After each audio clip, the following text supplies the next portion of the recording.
no deseada se presentó por un fenómeno genético o inmunológico. Diferente. Una persona se quiere suicidar y se toma 20 tabletas de benzodiazepina. ¿Esa persona fue reacción adversa o no? No, porque tiene que ser con dosis utilizadas habitualmente. Si esa persona se toma 20 tabletas de benzodiazepinas, eso se llama error de medicación. Entonces, los efectos adversos tienen muchos escenarios, desde esto de las vacunas hasta las personas que les infligimos un daño a su salud por no gestionar los efectos adversos. Ahora, siempre hay un trasfondo sobre los efectos adversos. A mí me dice, usted tiene que recetar penicilina. El estreptococo beta hemolítico del grupo A es sensible a penicilina y yo le resuelvo la faringitis aguda. ¿Qué chance hay de que haga shock anafiláctico por penicilina? 0.001%. Entonces, por beneficio de evitar que no tenga resistencias bacterianas, le prescribo penicilina, pero debo estar listo con la ampolla de adrenalina para supervisar que no se presente el shock anafiláctico. Evidentemente le debo haber preguntado si no tiene alergia previa, si ha recibido penicilina antes, si en la familia no tiene alguien la alergia. Te dice negativamente que no, y entonces le prescribes la penicilina. Si una persona, como los antivacunas, dice yo decido no tomar ningún medicamento, evidentemente se quita un peso de la salud. La expectativa de vida está en 77 años en Ecuador. Dice, yo no voy a recibir medicamentos, yo te voy a dar 37 minutos más a tu expectativa de vida sin los efectos adversos. Sin embargo, si es que no recibes antibióticos, vacunas, medicación para la presión arterial, medicación para la diabetes, pierdes 15 años de expectativa de vida. Entonces así es como uno negocia con una persona que rechaza las vacunas, para explicarle el por qué ahora vivimos 77 años y cómo la ciencia está al servicio de nosotros. Ok, esto que les explico para la gestión adversa es parte de la tarea que van a realizar. Les voy a terminar el último concepto para explicarles cómo va a ser la tarea del estudio de caso que van a entregar individualmente. Nos toca ahora hablar de beta bloqueantes. Estos son los beta bloqueantes, medicamentos esenciales. Planteemos un ejercicio. ¿Para qué enfermedad prescribiríamos beta bloqueantes? ¿Cómo? ¿Pero cuál? Insuficiencia cardíaca. Hipertensión.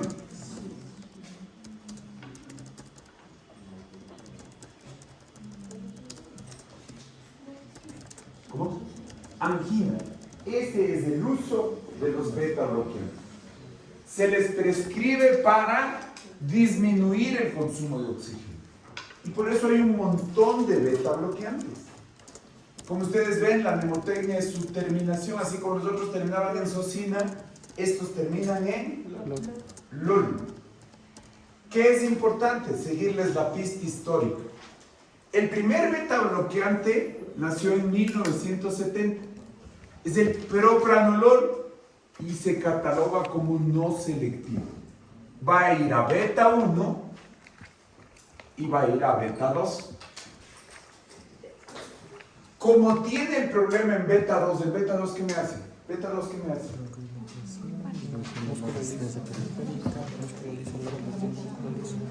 Músculo liso del útero. El beta 1 es el corazón. Sí. Contracción del Pero corazón, también beta 2 se qué hace? produce la resistencia periférica. Y si queda buenísima también beta 2. Broncoconstricción. La broncoconstricción le excluye al propranolol de ser un fármaco de atención común, de atención primaria. Por lo tanto, en 1980 se diseñó el atenolol. Este se llama cardioselectivo. Prefiere ir al beta 1. por dosis puede llegar al beta 2, pero tiene un diseño para que en las dosis habituales no vaya al beta 2. Este es el fármaco específico para trabajar sobre el corazón. En el 90 salen unos todavía mejores. Se llaman mixtos, alfa y beta. ¿Para qué me sirve bloquear el alfa 1? El ventrículo izquierdo está aquí. Tiene que vencer la resistencia periférica de la aorta. Esto se llama poscarga. Si yo antagonizo el alfa 1, el ventrículo izquierdo disminuye su trabajo y esto le sirve a la insuficiencia cardíaca congestiva. Entonces, el mixto, betas y alfa 1, que son dos fármacos, la betanol y carvedilol, sirve para disminuir el exceso de trabajo en el corazón, aligerar la carga y la tarea del ventrículo. El uso de los beta bloqueantes se ilustra en esta diapositiva del libro. Son dos grupos de personas después de haber sufrido un infarto. El grupo rojo no recibe beta bloqueante y el grupo azul sí. Y para evaluar la emotividad, les ponen a ver diferentes contenidos televisivos, series de drama, comedia y documental. Fíjense cómo el grupo rojo, sin freno del beta bloqueante, se está exponiendo en la emotividad a volverse a infartar. Entonces, ¿cuál es la idea? Al bloquear el beta 1, regular el consumo. ¿Qué le pasó?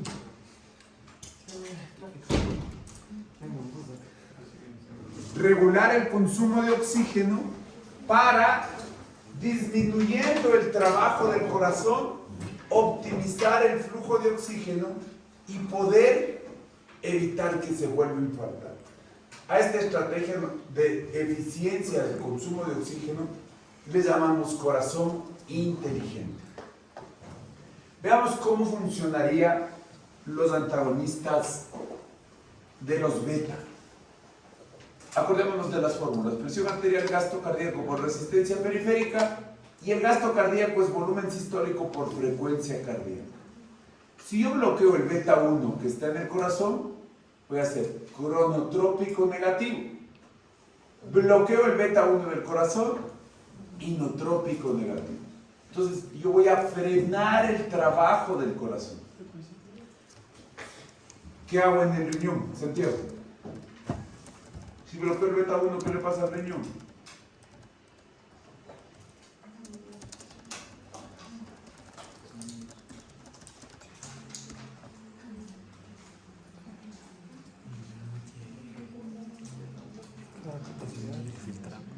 Es que quizás bloquea la capacidad de filtrado.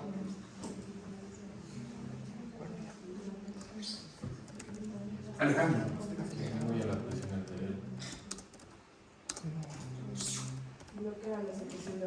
Bloquea la secreción de renina. Entonces aquí está el contexto de por qué un beta bloqueante cardioselectivo hipotéticamente serviría para hipertensión arterial. Ahora, si voy al beta 2, ¿qué le hago al endotelio? Si el dilata, contrae. Se contrae. ¿Qué le pasa a la resistencia periférica? ¿Y qué le pasa a la presión arterial?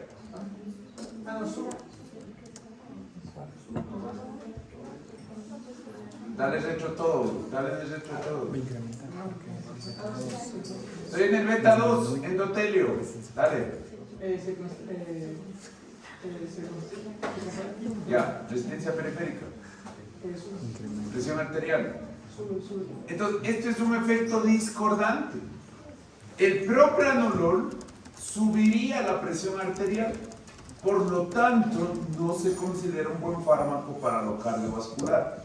Y en el pulmón sería su evidente problema, produce broncoconstricción. Una persona con diabetes hace 40 años no se le prescribía beta bloqueantes. Hoy se le prescribe porque el beneficio sobre el consumo de oxígeno cisinfartado es muy importante. ¿Por qué no se le prescribía beta bloqueantes?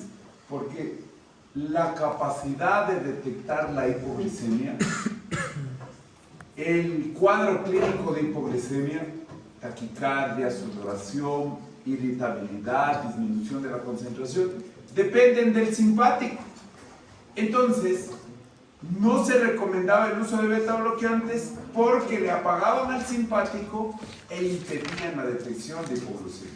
Hoy decimos que sí se le prescribe porque le obligamos a que coma 5 veces al día para que no haya riesgo de hipoglucemia y así que pueda obtener el beneficio de los beta bloqueantes. Vamos a ver entonces, bloqueadores beta adrenérgicos. Fíjense, son muchos. ¿Por qué son muchos? Porque si le vamos a dar uno de por vida a una persona infartada, hay negocio. Entonces todas las farmacéuticas están tratando de descubrir el mejor beta bloqueante. Y conforme avance el tiempo están generando y desarrollando el proceso de los nuevos beta bloqueantes.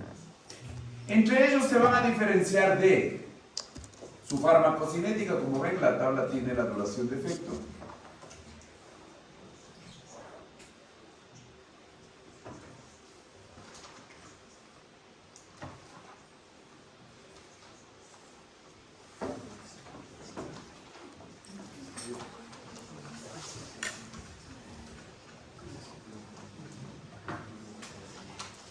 Se diferencia por si penetran o no al sistema nervioso central y se diferencian si son capaces de activar el receptor. Esto lo vamos a ver porque es un contexto químico más que clínico.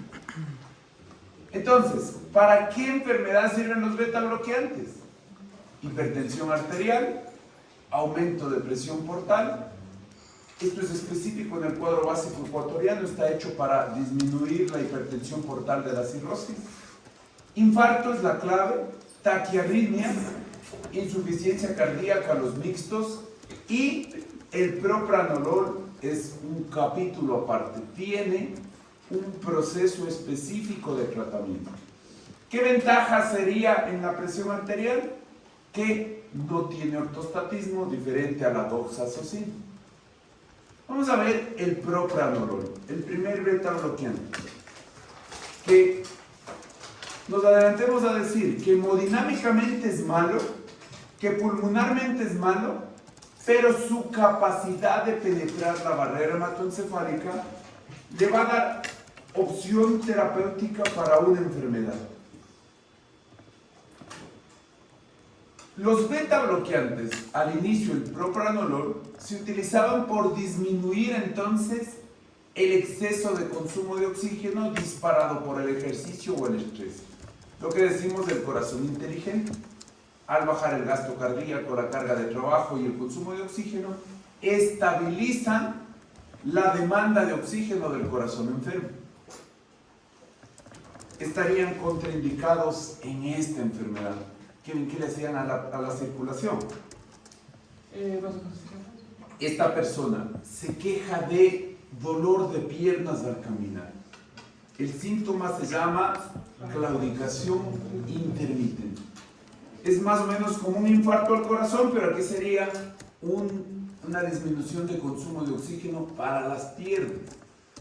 Esta persona camina y su obstrucción, como ven en la imagen, le hace que disminuya el flujo hacia los miembros inferiores. Si además de eso le damos un beta 2, potenciamos la vasoconstricción. Si además de eso le damos un beta 2, potenciamos la disminución del flujo y exacerbamos este dolor. También podrían potenciar este efecto. Es un hallazgo de enfermedades reumatológicas. ¿Cómo se llama esto? ¿Quién sabe? El fenómeno de Raynaud. Entonces yo le doy un beta bloqueante, le llevo a contraer el beta 2 y eso le hace predisposición a la hipoxia, el fenómeno de Raynaud, que es alteración de la circulación de las manos. Está claro que un paciente asmático va a tener problemas con los beta bloqueantes. Habría que evaluar la gravedad de su asma para decidir si le exponemos o no al beneficio de los beta bloqueantes. Pero también no se olvide que no solo es el asmático, sino también el que tiene EPOC. La enfermedad pulmonar obstructiva crónica del fumador también se vincula a esto. Entonces, el diabético no le daban hace 40 años el beta bloqueante porque decían no va a ser capaz de detectar la hipoglicemia. Hoy por hoy se le da, pero se le gestiona el efecto adverso obligándole a comer 5 veces al día. El propranolol, pongamos los usos clínicos. Hipertensión arterial, no, hay mejoras. Angina de pecho, infarto por miocardio, vamos a poner uso intermedio porque hay mejoras. ¿Dónde se vuelve útil el propranolol? En su capacidad de penetrar en la barrera hematoencefálica, ser liposoluble, y se utiliza como profilaxis o prevención de migraña. ¿Cómo es esto? Una persona que tenga 3, 4 episodios de migraña a la semana se incapacita su vida, su calidad de vida, su actividad laboral. Por lo tanto, hay que darle medicamentos para disminuir la probabilidad de generar migraña y el propranolol se vuelve útil aquí. En el hipertiroidismo, mientras se le da el tratamiento definitivo del hipertiroidismo, el componente del exceso de actividad simpática del hipertiroidismo se controla con el propranolol. Entonces, no es un buen fármaco para la hemodinamia, sí es un buen fármaco para estas situaciones clínicas. Sin embargo, tiene una característica para ser prescrito. Pongamos que le vamos a dar para migraña a estos 2 pacientes. Nos dice que para prevenir migraña, la dosis de este individuo es 80 miligramos al día. Se pone QD. QD es una vez al día.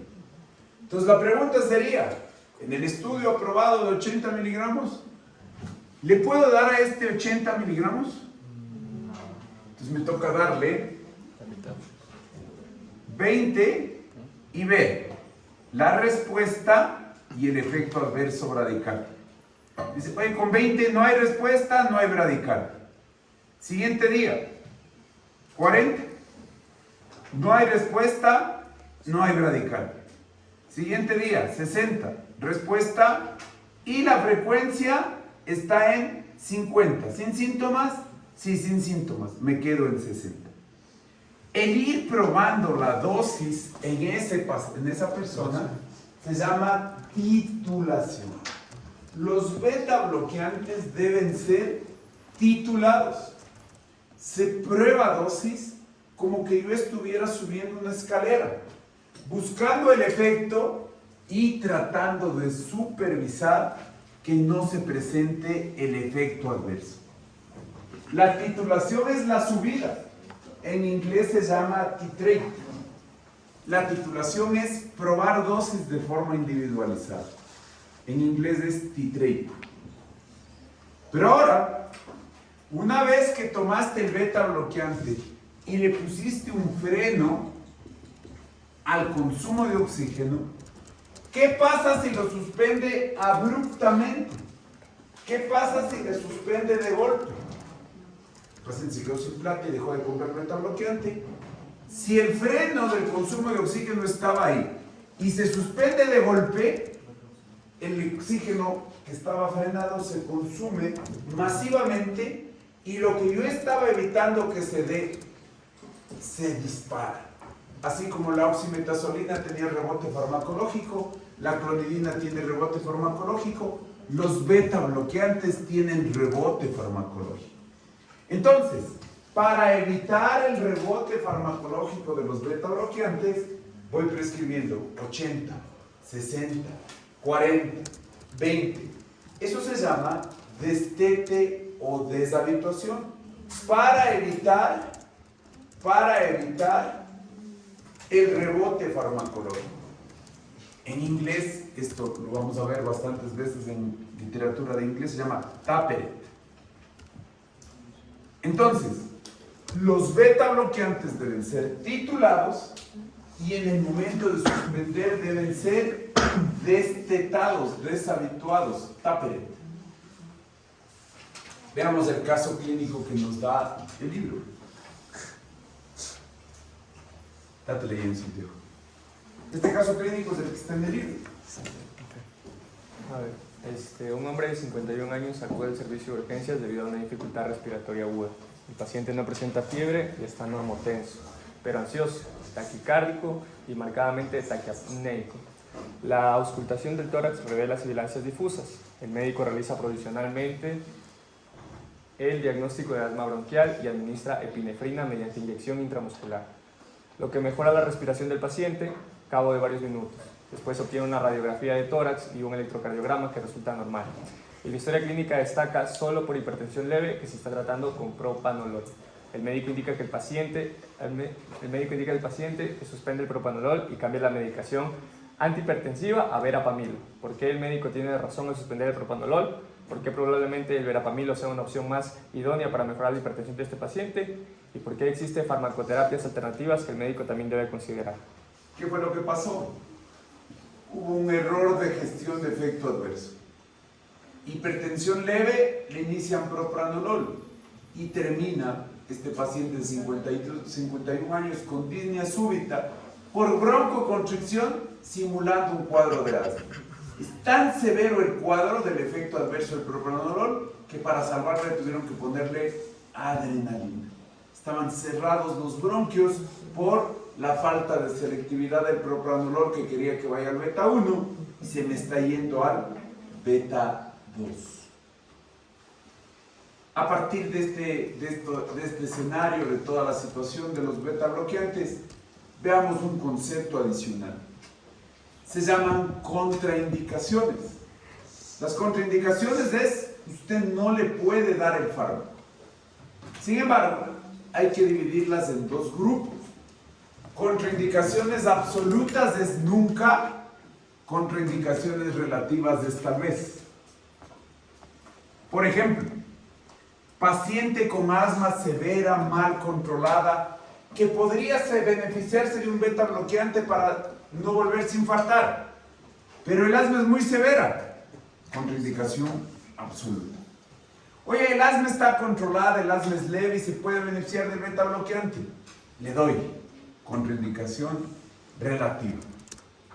Paciente con mucha angina de las piernas, con mucho dolor al caminar, las arterias están muy tapadas, tiene riesgo de volverse a infartar, ¿le doy o no le doy el beta bloqueante? Absoluta. No, la obstrucción es mínima, le molesta pero no le complica su calidad de vida, le doy el beta bloqueante. Paciente diabético utiliza insulina y no tiene capacidad de supervisar la hipoglicemia, absoluta. Paciente diabético puede hacer las 5 comidas, utiliza insulina, no hay riesgo de hipoglicemia, relativa. Entonces, esto es muy importante porque nos evidencia que la medicina no son recetas de cocina, sino circunstancias que yo debo individualizar y debo interpretar. No es un algoritmo frío, duro de seguir pasos, sino que yo puedo interpretar y tomar beneficios específicos para mis pacientes. El propranolol se toma, entra al cuerpo y tiene una biodisponibilidad de 25%. ¿Quién me dice qué le pasó? 25% de biodisponibilidad. Le dimos a la señora propranolol para evitar migrañas. Sin embargo, su biodisponibilidad está muy baja. Entonces, esto es efecto de primer paso. ¿Qué me toca hacer? Dice, cambiemos de fármaco. No, este es bueno para prevenir migrañas, no lo puedo cambiar. ¿Qué me toca hacer? Intravenoso. Intravenoso no quedaría bien. una vez al día y va a ser de por vida. ¿Cuál es el tercer escenario? La dosis. Cuando yo doy 80 miligramos, supero el efecto del primer paso y corrijo la cantidad de la biodisponibilidad.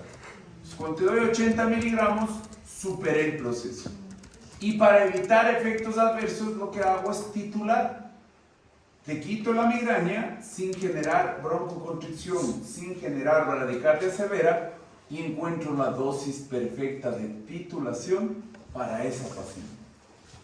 Una vez que bloqueó el receptor beta 1, beta 2, va a ejecutar su tarea. Se desactiva y se va por el riñón. ¿Qué tejidos prefiere el propranolol ocupar? Corazón y cerebro.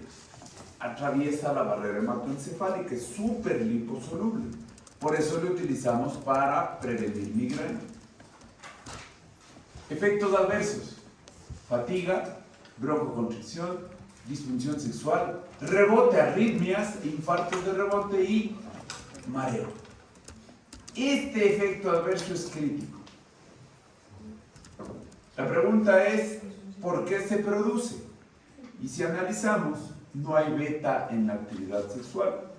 Por lo tanto, las hipótesis de este efecto adverso se relacionan a la psicología del paciente. El paciente, ¿por qué le voy a dar beta bloqueante? Porque está infartado. Y entonces el vínculo dice que por estar infartado su actividad sexual está comprometida. Entonces los beta bloqueantes, su probabilidad de tener disfunción sexual es del 12%. Es muy alta. Indicando totalmente dato diferente a la doxazosina, cuya probabilidad de tener efecto adverso en la disfunción sexual era solo de 2%. Fíjense los efectos adversos del propranolol. Fíjense qué es lo que pasa si no se ven con porcentaje. Si no se ve con porcentaje, dices, oye, mejor no me tomo propranolol. Todos estos son menores del 10%. ¿Por qué se dan? Por su capacidad de penetrar la barrera hematoencefálica. Entonces, la paciente tiene migraña y depresión, contraindicación del propranolol porque lo agravaría su depresión. Entonces tengo que buscar otro fármaco para prevenir la migraña. Reitero, sin porcentaje no se puede trabajar bien con los efectos adversos. Entonces la ventaja de atravesar la barrera hematoencefálica hoy se vuelve desventaja. Decimos que no activa la detección de la hipoglucemia y nos pone para supervisar la gestión en diabéticos. Metabólicamente elevan los triglicéridos y bajan el colesterol bueno. Ojo, en Ecuador el propranolol está puesto específicamente para disminuir el riesgo de sangrado por varices esofágicas. Baja la presión arterial de este sector del sistema portal y en un paciente cirrótico al bajarle la hipertensión portal disminuye la probabilidad de sangrado. Eso sería con el no selectivo. Resumiendo, no es bueno donde se interviene la hemodinamia, es bueno para el sistema nervioso central. Uso específico en Ecuador de propranolol además de migraña, varices esofágicas. Nos toca ahora el cardioselectivo. El cardioselectivo va a preferir ir a beta 1, pero no se olvide que en la selectividad se pierde al incrementar la dosis. El atenolol, al ir al beta 1, va a ayudarnos a corregir la hemodinamia. Esta unión al beta 1 es competitiva con las catecolaminas endógenas y es selectiva. Prefiere beta 1 que beta 2. La hipótesis sería que baja la presión arterial. En los cardioselectivos también se encuentra este. Se llama nebivolol. ¿Qué hace el nebivolol? Es un fármaco cardioselectivo beta 1 que además libera óxido nítrico. ¿Para qué sirve el óxido nítrico? Para la vasodilatación. Entonces, mejora la hemodinamia al disminuir la resistencia periférica. El esmolol, ¿por qué es importante? Porque es un beta bloqueante intravenoso para terapia intensiva, individualizando el uso de crisis hipertensivas. Veamos el atenolol. Hipertensión arterial no, angina de pecho hay mejores. Más que el atenolol, otros cardioselectivos, bisoprolol y metoprolol, se utilizan para insuficiencia cardíaca congestiva. Hay uno mejor, pero la opción de estos es mejor para insuficiencia cardíaca congestiva. Entonces, cuando el paciente hipertenso debuta en su enfermedad y necesita fármaco, en la hipertensión no complicada, por todos los efectos adversos, no utilizamos beta bloqueante. Sin embargo, cuando el paciente tiene una hipertensión complicada por infarto, por arritmias, por falla cardíaca, es obligatorio darle el beta bloqueante. Entonces, nunca al inicio, siempre al final. Entonces, valoremos clonidina para hipertensión, doxazosina para hipertensión, atenolol para hipertensión. No, salvo que sea una hipertensión complicada. Siguiente familia, acebutolol y pindolol. Estos los vemos más que clínicamente, los vemos químicamente. Estos tienen muchas propiedades que comparten con los beta bloqueantes, propranolol, atenolol. Comparten propiedades químicas. Sin embargo, varios libros de farmacología, en vez de ponerles en los beta bloqueantes, prefieren ponerles como agonistas parciales. ¿Qué hacen estos? Acebutolol y pindolol. Son beta bloqueantes de las catecolaminas endógenas, pero al unirse al receptor, tienen la capacidad de funcionar como agonista parcial, es decir, son simpáticos, es decir, suben la frecuencia cardíaca. Si el paciente necesita un beta bloqueante y tiene bradicardia, se utiliza estos. Sin embargo, como es tan excepcional ese caso, clínicamente no tienen utilidad. Lo más importante de estos es saber su contexto del por qué están catalogados como beta bloqueantes. Entonces, son beta bloqueantes que suben la frecuencia cardíaca. Sigamos, ya vamos terminando. Nos tocan los mixtos, labetalol y carvedilol. Bloquean betas y bloquean alfas, mejorando la poscarga. Labetalol y carvedilol tienen la capacidad de ayudarle al corazón enfermo al aligerar, al disminuir su trabajo de poscarga hacia adelante. El carvedilol es importantísimo en falla cardíaca porque además disminuye los lípidos y la aterosclerosis. El labetalol se lo toma en cuenta en el cuadro básico ecuatoriano porque es intravenoso, entonces sirve para crisis hipertensivas. Y crisis hipertensivas especialmente vinculadas a embarazo. El carvedilol, en cambio, es el número 1 para insuficiencia cardíaca congestiva. El carvedilol es de insuficiencia cardíaca congestiva. Hasta ahí, beta bloqueantes. ¿Preguntas? ¿Cuál es el? ¿Son en dos o en dos? Tengo una pregunta. Espérame un segundito. Déjame tomar lista. Estoy enfermo. Estoy pasándole. Eso dañó el nombre. Se conectó al otra. Vuelve a pasar. Bueno, primero que hay que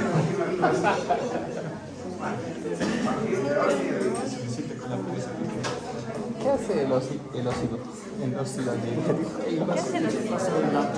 Vaselina. ¿Qué pasa? ¿De dónde? En la sandía. La sandía. ¿En serio? A ver, su atención a la lista, por favor. Pero antes de tomar lista, salgan todos. Se van a ubicar en orden de lista para dar la prueba. Salgan todos y van a entrar y se van a poner en orden de lista. Es mañana. ¿Qué? Mañana. Sí, pero hoy le voy a decir en qué puesto va a venir. Ah, qué susto.